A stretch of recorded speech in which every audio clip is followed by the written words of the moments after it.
tough one for me. It really is because I have always been in the business of relationships. I'm in the business of people building, helping young men. You know, try not to judge people. You never know where they come from, why they make the decisions that they do. You don't even know. We weren't there, so we don't know what actually happened. As opposed to, just like with the Avante Williams situation. Plenty of people were here and taking their shots and had plenty of things to say about it. And then when everything came out, it's like, oh, okay. You know, it's like, why are we so easy to pass judgment until a lot of information is brought out? Okay, this T2 situation, it hits home because he's from Miami, he's from the crib, but nobody in the big three wanted to touch him, Mark. Nobody. The man had to go way to Maryland to get any love. And then when he got there, they casted him away.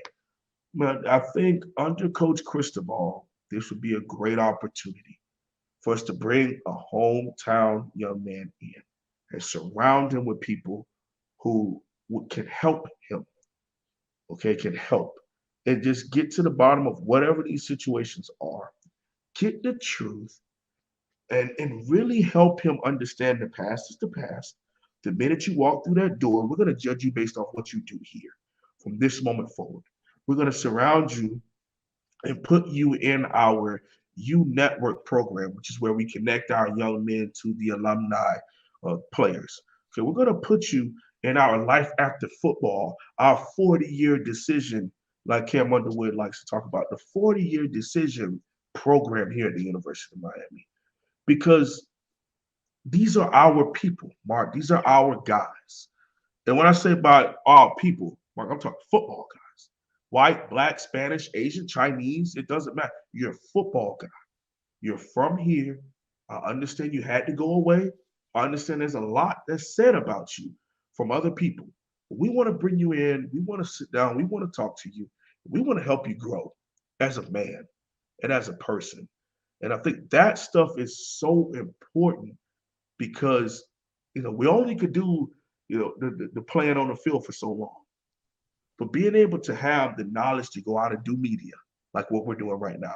My playing days are done, but I'm able to do this. I'm able to articulate myself because people fed into me. People wanted to help me grow.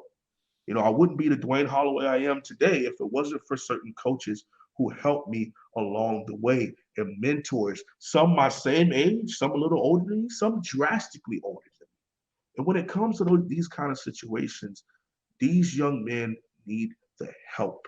They don't need to be judged. They don't need to be knocked down. They need to be taught. They need to be helped.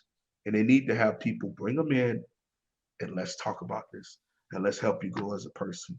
So I'm hoping and praying that we aren't shooing away T2. We're not shooing away any of those young men. T2 is the reason we were talking about him because of the question, but just like Avante, I was on here, bam in the door, like, don't just cast him away. Let's figure it out. Now look, it's behind us. He's on a team. Man had his first career interception this season. If we just cast him away and say, no, whatever, kick him to the curbside, who knows what happens to these young men?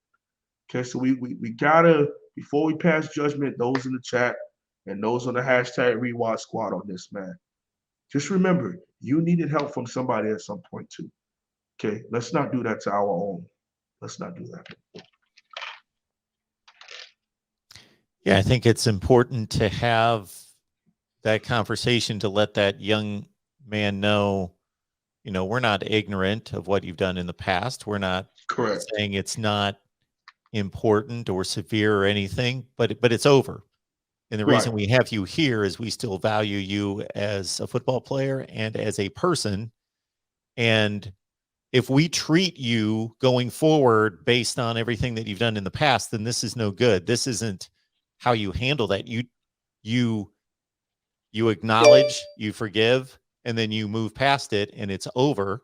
Or else if you're going to treat them and hold that against them going forward, then you might as well not even bring them in, because that's not how you handle people. That's not how you treat people. That's not how you give a fresh start to somebody, by holding stuff against them from the past. You move on.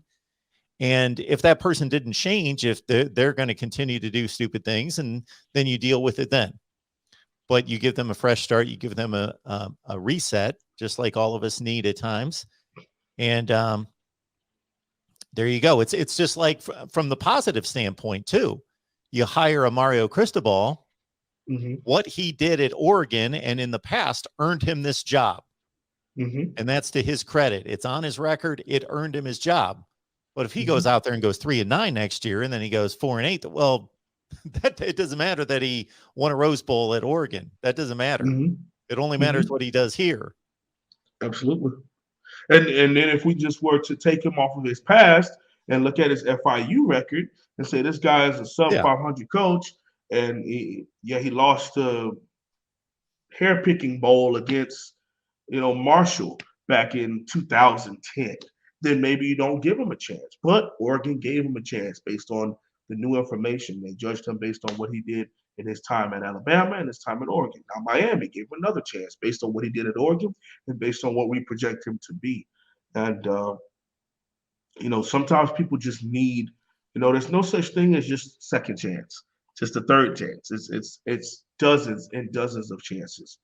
And you have to understand that. And I think once you are in the people business, once you understand that, and again, another thing, Mark, once people have also done that for you, once you've had someone willing to look you in the eye and say, yeah, no problem. I understand you might have had a bad day, things not worked out.